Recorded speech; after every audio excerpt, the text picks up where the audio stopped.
Hello, everyone, and welcome to the Nasdaq Dorsey Wright podcast for the week ending on October 31st, Halloween. We are, I'm Ian Saunders, joined here by Miles Clark. We are not both Miles, but we are both excited for Halloween. You excited for Halloween, Miles? I am, except we really don't have any plans. No Nobody plans. comes to our house or our apartment and does any trick or treating or anything like that. We're not going out. I don't know. We're not doing anything. Maybe we'll Yep, throw on a spooky movie or something. there you go. Yeah, a Friday Halloween is definitely going to be an interesting deal. We'll see. It's our first Friday. It's our first Halloween in the new house that we moved into back in May. So. And Hunter doesn't. My wife doesn't think that there's going to be trick or treaters. I think there's going to be trick or treaters. We're going to have candy and see what happens. See what happens. And if there's no trick or treaters, then you just have candy for yourself for the next couple of weeks. Exactly. Good point. And speaking of, you said wife, right? You just not to throw it out there to everybody, all the listeners, right? But It congratulations. did. Yeah. Thank you very much. We got married the a couple weeks ago. Like a week. I guess a week and a half ago now. I guess. But yeah, it was bummed I couldn't be in Nashville with everybody for our catapult conference that happened. What, the 15th through the 17th? Right. Good event. You were there. I was. Yeah. Yes, it was great. I mean, it's always great to kind of speak the gospel of point and figure. There's so many advisors, old and new, that are, acquainting themselves with the Dorsey Wright platform, with PNF, and incorporating the stuff that we do in their day to day. So to hear the stories, and then obviously always great speakers and everything like that. I'm one of them, so maybe that's a little bit biased, but yeah, it was I a can great time. attest. It Yeah. was, yeah, a lot of good speakers. And you had some pretty big. I got married on Saturday and you got engaged, right? Yeah, I mean, nothing more romantic than proposing on a work trip, right? But There you yes, go. yeah, we went down to a nice little winery on that Saturday, and now, at least on the analyst team, someone's always engaged. I think that's the saying, There right? you go. So Yeah, at least you said yes, right? that's the truth. Yeah, well, I still, you're fidgeting with my ring right now. It doesn't feel quite normal yet. Yeah, But coming back into market movement yeah, for this week, it was taking a little bit of time off there, coming back in, and lo and behold, still at all-time highs. yeah, I mean, it's just kind of seemed like ball just kind of kept on rolling. Yeah, some stuff got hit. I think what, 2 Fridays ago, right. tech got hit pretty hard, pretty hard. It just was down Yeah, and and then then like bounced the right the back. next Monday, right back. It's pretty crazy. We're sitting here in the office, and I kind of look over at Joseph, one of the other analysts and coworkers. I'm like, are we just having another day where we're just going to be up 0.5%, and then we'll come in on Tuesday, and it'll be, are we just having another day where we're up 0.5%? And the answer is like, yeah. So it's just really just a continuation of strong market movement and really core focused market movement. When we speak of the core and we speak about movement, broadly speaking, a lot of that movement is going to be maybe earnings driven as we start up earnings. And we have a lot of those core focus names reporting earnings this week, don't we, Ian? Yeah, absolutely. I mean, looking at the S&P, I mean, some of the biggest names in the S&P and some of the biggest names in the Nasdaq 100 too, just the biggest stocks Yeah. are reporting this week. Obviously, we had Tesla reported what, a week ago. Yes. Just Um, about. we had Netflix. You still count that in one of I the do. up there? Yeah. Yeah. Yeah, I still It's watch a up lot of there. So Netflix. there. I think they already reported as well. But this week you have Microsoft, you have Alphabet, you have Apple, and you got Amazon all Right. in a 2 day span. Nvidia obviously being the kind of lone wolf that's in a couple weeks. Yeah. They For like to whatever be reason. by themselves. Yeah, they don't want to share the attention. They Right. want it all on them. Yeah. But for the companies, but we're recording this on Wednesday afternoon. Podcast will be coming out on Thursday. So by the time this podcast comes out, Microsoft and Alphabet will have already reported. I mean, we won't run through any of those charts. We are going to take a look at a few charts. We're going to take a look at Apple. We're going to take a look at Amazon here. Interesting similarities between those stocks, similarities and a couple differences. And then we're going to wrap today's podcast talking about one of the new tools that's coming out of the platform, actually, something that you did a lot of work on the trade efficiency side of things. So more to come on that front. But we're looking at Microsoft, looking at Alphabet. Both of those securities are in solid position heading into earnings this afternoon. We'll see what shakes out by the time this podcast comes out. They're both kind of near the top of their trading bands.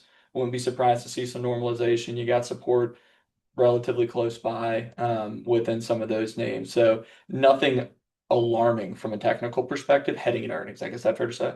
Right. No, yeah, very fair to say. And on poor results, you and I were talking before this, on poor results, the support is it's we're not super extended by any means, but support's close by enough that if you get a poor reaction, depending on again the fundamentals and how well they mix. But point being, if you get a little bit of a pullback on earnings, that's not going to be something that we're going to be concerned about. Let's put it that way, depending on again how poor they are. Yeah, I mean, it But all, it's all relative, all yeah, depends. I mean, exactly. we're talking about, so there's been some technology concerns over the past week or so. I mean, Amazon, we'll get to them. Maybe we'll take a look at them first, actually. Sure. In looking at that, I mean, Amazon's a three for fiber from a technical attribute perspective. It is one of the few major tech conservancy names to have not yet reached a new all-time high. I mean, it's trading on four consecutive buy signals, but it's heading toward a potential triple top formation, which would occur if it got to 236. They had some news coming out today, right? They've laid off a bunch of people. I think 14,000 to be exact, if I was taking a look at that news headline correctly. Three for fiber from an attribute perspective. What's your kind of take on this one? Listen, I mean, I believe if you cover up the name, and in this point, I'll say cover up the technical attribute score as well. This doesn't look like, Cover it all up. yeah, just cover everything up with the chart. But, this to me is, doesn't have the markings of something that we would say is a relatively weak stock. And I want to clarify, we aren't calling it a weak stock. It's a three for five, or so technically still a hold by our standards. But I think this looks pretty good. I mean, you're sitting on the verge of posting a fifth consecutive buy signal there right ahead of the earnings there up around 240. Like you said, the elephant in the room is we're the only name, not the only name, but we're one of the few names that hasn't returned to all-time highs. So I think that's probably something that the bears are going to point to. But all in all, you really can't say anything too bad. You got support offered there at 212. That's above some old resistance as well. So point being, I think this is a strong technical picture. And here's the thing, comparatively to Google, which is up towards the top of the trading band, you look at the likes of Amazon, we aren't overextended. So if you're looking for something actionable around earnings, that could be maybe a point to make. Yeah, absolutely. I mean, it's one of the few mega cap names that we can look at heading into earnings and be like, hey, there's clear resistance, Yep. there's clear support. Just bouncing around that midpoint, kind of like you said. I mean, if we break out to that 244 level, that would mark a new all-time high, right? I think interesting thing to note is the attribute it lost is not its relative strength against the market. That's been in a column of those actually since March. It fell into a column of those against its peer group. So it still sits in the bottom half of that retailing sector matrix. There's been a lot of surprising, I mean, some would say surprising strength within that retailing sector matrix. I mean, a lot of the names up at the top of that, was just taking a look at it. You're looking at like Real, United Natural Foods, Victoria's Secret, Macy's, American Eagle. We've talked about them a decent amount, right? Shopify. I mean, there's some names up there that they're not as well known as Amazon, but those stocks have done pretty well this year. And listen, that's the power of the matrix. Yeah. I couldn't tell you. Maybe I'm just behind. I don't know what Real does, but I do know that they're relatively strong. Are they like I what Be bet your Real? fiance knows what we're. Is it what Be Real? No, I'm pretty sure it's like it's another online shopping. Oh, well then she definitely knows. But yeah, I mean, that's the power of it. You won't necessarily focus on these names, but you go at and you say, okay, well, what specific names within the group look relatively strong? Like you said, you wouldn't necessarily think that there's 44 better names, or at least relatively better names comparatively to Amazon, especially in such a core driven market. You're probably going to say Amazon deserves to be at the top, but that's not necessarily the case. But Amazon's still strong, right? Yeah, and I mean this is bringing me back to like Apple earlier this year when we saw Apple show a lot more weakness, and everyone was like, "Oh, Apple's gone. They're not getting the best workers anymore. Everyone's leaving Apple to go to OpenAI and all this other stuff. They don't have any AI."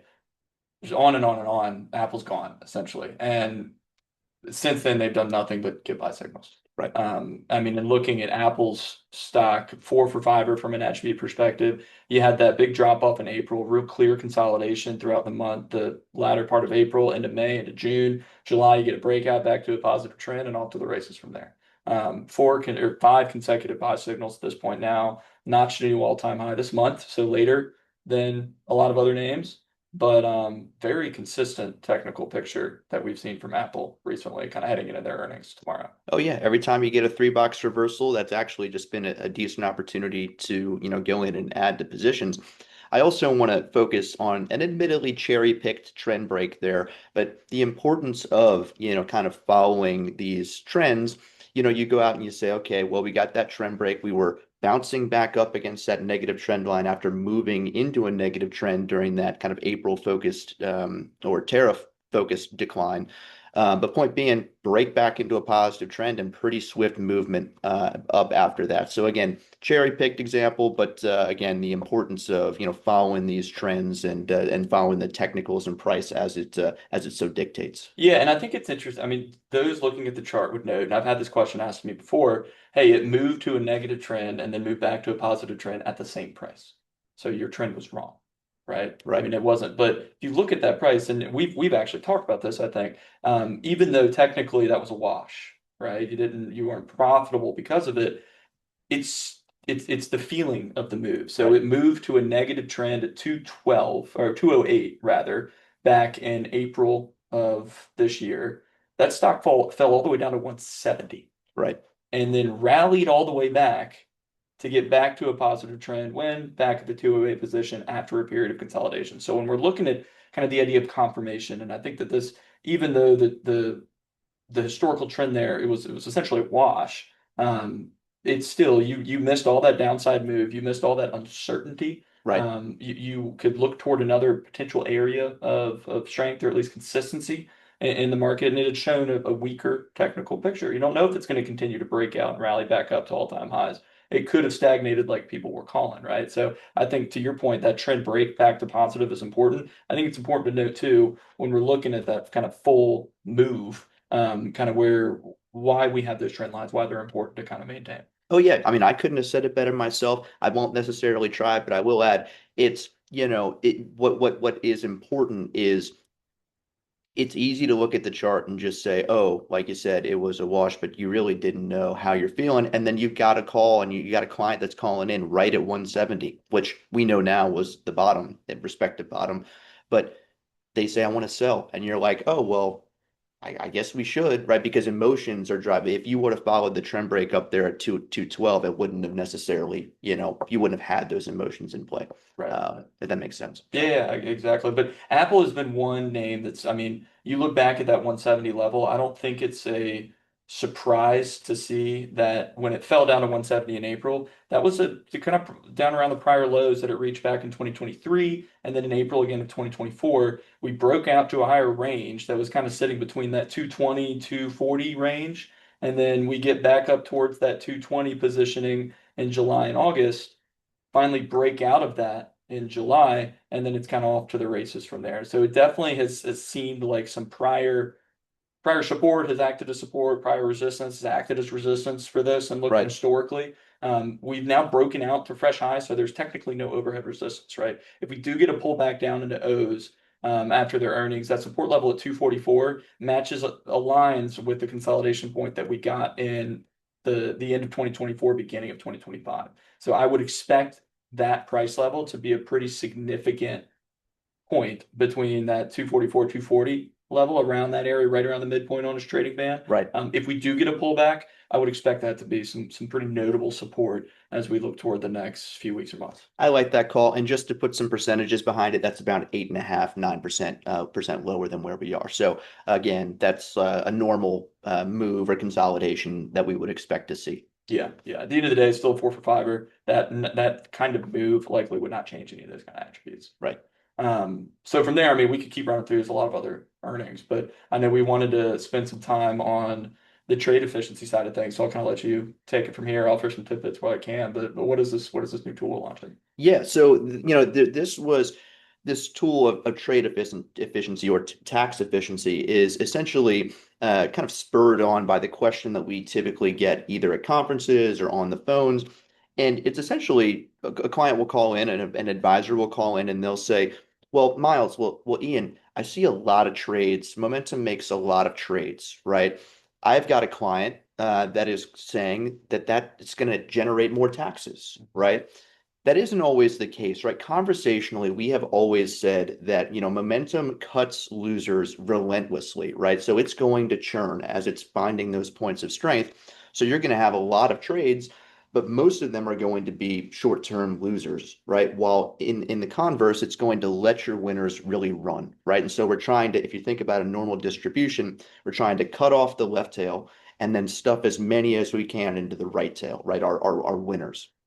And so again, that was just a conversational talking point of, hey, this is typically what happens, but we didn't really have anything to quantify that. And so kind of go I'll ahead. put it just Yeah, insert there. yeah, We yeah. had done some research around this, and there's prior around some of the products that we have Yeah, out in the yes, yes, yes, marketplace. So like fair. John's done a lot of work on this run around around PDP, right? Yes, that's fair. Within that would and part of what he showed in that is that if you look at all the trades, more than half the trades that take place within PDP historically, the holdings are held for less than a year. Right. And so that's that kind of idea. We have it for one strategy. What about the rest of them, right? Yes, yes, fair. We have done work on everything you just said, but in terms of taxes or like quantifying the tax deal, I'm talking myself into a corner here. But point is, the idea that we kind of went through was, okay, let's actually look at the rest of the models or pre-made models that we've got on the site, and then let's actually go through and look at the overall percentages across the board. So are there a lot of trades that are short term? If so, are they losses? Are they gains? Are there a lot of trades that are long term? If so, are they gains? Are they losses? And of what magnitude? So this was kind of an addition that we're bringing to the models page. Again, you can find it underneath the trade efficiency. We'll throw like a little blurb up on screen right now. But the point is that you can focus in on any one specific year. And ultimately, what that focuses on is this trade efficiency score. So every model, whether it's a custom model or pre-made model, is going to have or be assigned a score. That model or that score, you can think of it like a percentage, right? So a score of 1 means that every single gain that was recognized or net gain that was recognized throughout the model's backtest was long term. A score of 0 means that they were all short term, right? They Okay, so received less favorable tax. so when we're looking long term, so if it's score of one, everything throughout the whole period of examination would have been long term. So Long term. the higher the score, the more the less short term trades Correct. you have to The worry about. better. Yeah, yeah, okay. Yes. Good. Thank you for stopping me because I was rambling. I'm making sure I understand it. So obviously this can range in between 0 and 1, right? So like a score of 80 means that 80% of the total gains throughout history were classified as long term. So all this to say, the goal is to understand trading patterns for a model, right? So are most of our gains long term? Are most of them short term? Again, as Ian, you just mentioned, we want our score to be higher, right? Mhm. We can then focus on individual years. We can see how we did, throughout, let's say 2023, 2009, coming off the bottom, right? You can see how these kind of overall patterns would have emerged. But the goal is, again, to give you an idea or a tool in the toolbox of how efficient a model is. Yeah, and I think that that's a super helpful aspect to take a look at. I was at a conference last week and had an individual that we were talking about different models and stuff on the site. He was like, "Hey, yeah, this all sounds great. Like we've talked about, hey, momentum is a tax efficient factor, Right. right? You're if it's wrong, it's not going to stay wrong for long. So it sells the losers, holds the winners long term. Those losses offset longer term capital gains. So that all sounds good in theory." And he's like, well, what about all these other models? It'd be great if you had a way to show that. And I was like, have we got the tool for you that's launching next week? Was able to give him a little sneak peek, and he was thrilled. So I think this would be a pretty popular tool. I think the a couple things to note that at least when I played with it, it is by default showing the trade distribution or trade efficiency score for the entire life of the model. Right. That efficiency score is going to be maintained for the entire life of the model, regardless of what time frame you look at. Is that Right. right? Yes. And that's an important, and that was done intentionally because when you look at trades over, especially near term, and I know recency bias is very prevalent throughout the industry, right? If you look at things in a very short term nature, a lot of those longer term capital gains that might have held, I mean, it probably haven't been sold yet. Right. So the model's not going to have anything to offset, right? So it would this essentially near term, the score would typically look worse than Right. it actually is.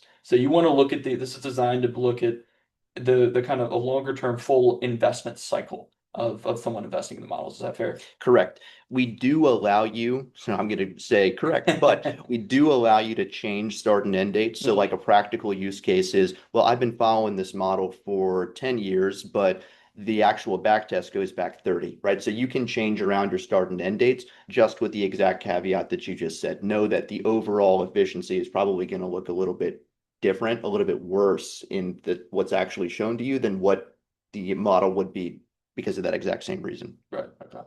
Yeah.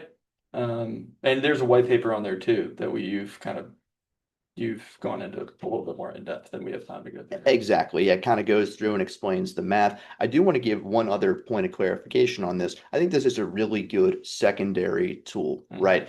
I know a lot of people, I've shown it to them and they're like, well, let me go look at my model, right? And their model has a score of 30, right? And then you go and you ask more questions and you're like, well, is this in a qualified account, right? So low efficiency score models can still perform really well and they still have a place within a client's overall portfolio. Just understand that maybe for those taxable accounts, we want to try to find more tax efficient models. But for something where we're deferring taxes, then you don't have to necessarily worry about that as much. Right. And another thing, I mean, the tool itself, I think it provides a lot of helpful perspective on market action. This is not an optimizer. This is Correct. not a tax optimizer. This is not customizing any of your models or any of our models. If you want any assistance on how to make, if you think there's too many trades in a particular, and obviously we are not tax professionals, we are by no means trying to give tax advice with this tool or with any other commentary that we've given. We're just looking to provide some perspective on trade efficiency. Correct. But if you're looking to maybe make more or less trades within a model, then that's something that we'd be happy to kind of take a look at some model parameters, and we can definitely help you out there. You can reach out to us on the analyst team there. Anything else you want to hit on? No, I don't think so. Enjoy the new tool. Obviously, give us a call if you've got any other questions or anything like that. And I do want to reemphasize, it's not tax advice. Our compliance officer will be mad if we said it did or said it was, which it's not. So enjoy it and give us a call if you got any questions. Perfect. Cool. Miles, thanks for hopping on. Of course. Everyone, thanks for hopping back on this week, and we'll be back next week to take a look at any other market action.